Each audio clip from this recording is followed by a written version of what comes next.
Well, right now the set is nearly built and they're just delivering the last pieces. So they've started in the rehearsal rooms with rehearsals for Anna Bolena and Maria Stuarda. And we're busy starting costume fittings in the costume department, mainly for the chorus.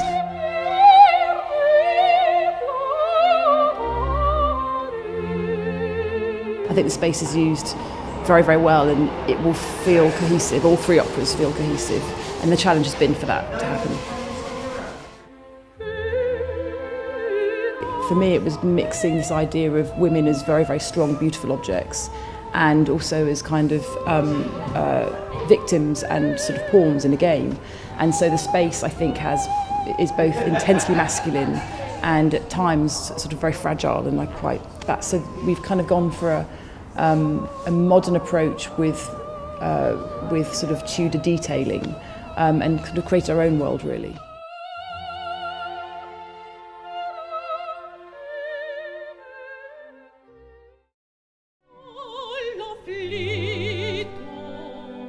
My name is Alessandro Talevi and I'm the director of Anna Bolena and Roberto Devereux. So now we're in week 2 of rehearsals, and then when rehearsals start, that's obviously when you bring the singers in and you find out if the ideas that you've had all along are actually going to work or not. So there's an element of the unknown. I have a pretty clear idea about how I think it should go, but they also have an idea, and at the end of the day, the most interesting characterizations are those when the singer really feels like he or she owns the role. So that's the part of the process we are in at the moment in the rehearsal room here.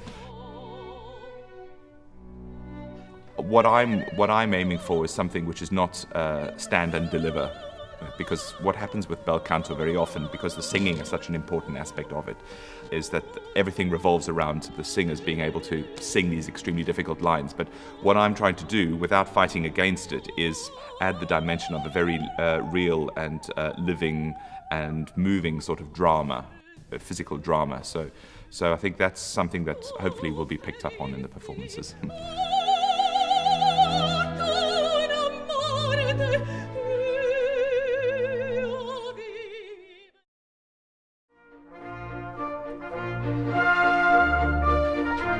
My name is Rudolf Frey and I'm the director of the opera Maria Stuarda in the Tudor series.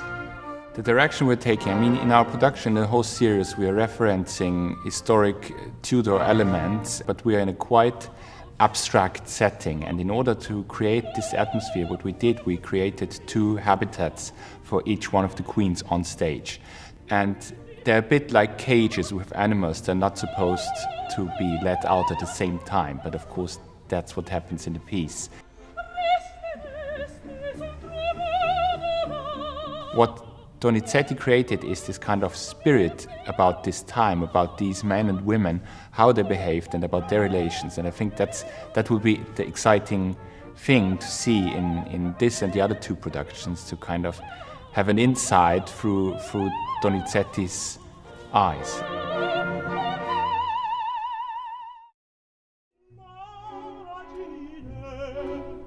My name is Stephen Wood.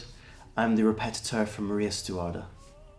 So I'm in the rehearsal room every rehearsal for the 4 weeks in the studio and in the pit, playing for the conductor, Graham Jenkins. I also have done some coaching for this production as well. Donizetti, he manages to write very heart-wrenching, very genuine music, with sprinkled with the bittersweet. I personally love the slower, more beautiful melodies, and in Maria Stuarda, for example, there are plenty of them. Although it can seem very simple music, there's a lot to it. Always under the surface there's irony or tensions or subtext. And it's very rewarding to play. On the flip of the coin, there's the sort of faster, more sort of forward-driven, dramatic moments, which again are exciting because Donizetti is the king of writing upbeat, exuberant, ecstatic music. It's fun, it's bubbly, and it's really edge of your seat stuff.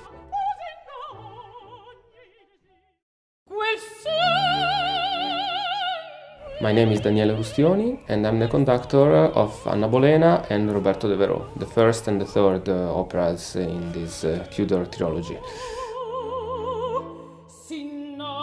I like to think the conductor is to be the one of the musicians, of the orchestra. This is one of them. The era of the dictatorial conducting is finished. I have an idea and I know how should it go, but I can't impose. I have to really be open to singers' interpretation and breath and personality, and they at the same time needs to listen. So this combination can be really very dangerous and very hard to do. It's very clean and nothing can go wrong. And of course it's beautiful, it's fantastic music, it's very simple in a way. If you are really able to do something magical from the sometimes emptiness of the page, and then you are a great interpreter.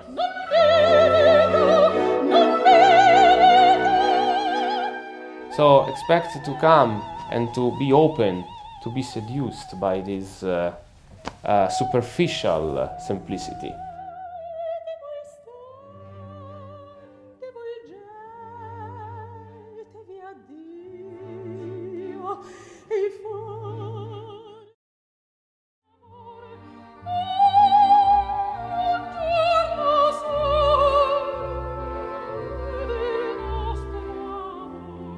My name is Julia Carson-Sims and I'm the stage manager of Welsh National Opera and therefore the stage manager for the Tudor series. My job on those shows on stage is to run one of the wings, but also to be the key liaison person who goes out front and talks to the director. My name's Julian Johnson, I'm the Deputy Stage Manager and I'm on the book for Anna Bolena. So any lighting cues that happen, any flying cues that happen, I talk to the relevant departments on the headsets and with the score cue particular things at particular times in time to the music, so everything happens from one control centre, which is here, and then I call singers to the stage. That also has to be timed in with how the opera's going, so they're not hanging around on stage or they're not late. One of our jobs, which I didn't mention actually, is sort of trying to keep people as safe as possible, and that is so all of the white lining you see here, the white lines on the floor, this is all to stop people falling. So there's all those sort of elements to it, plus they've got to get used to wearing a costume for the first time.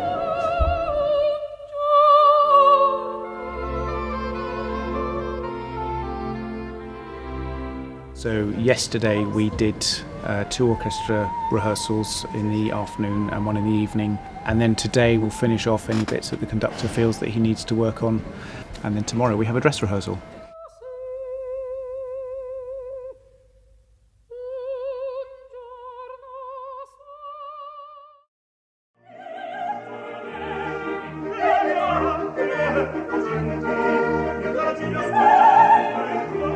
I'm Leonardo Capalbo and I'm playing Roberto de Veró. Roberto has a choice in the opera to either reveal a lot about himself and how he feels and what he wants to do with his life, or to say very little. And he chooses the latter.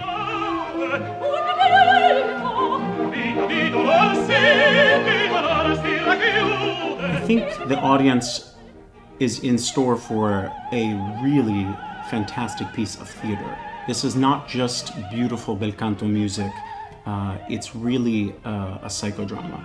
It's about a queen who desperately needs a man's love. It's about a young man, Robert, that finds himself no longer able to continue as simply another one of her props. He needs to become something more than that, and if that means dying, then so be it. A fantastic and riveting piece of theater with lush music, yes, but also great drama.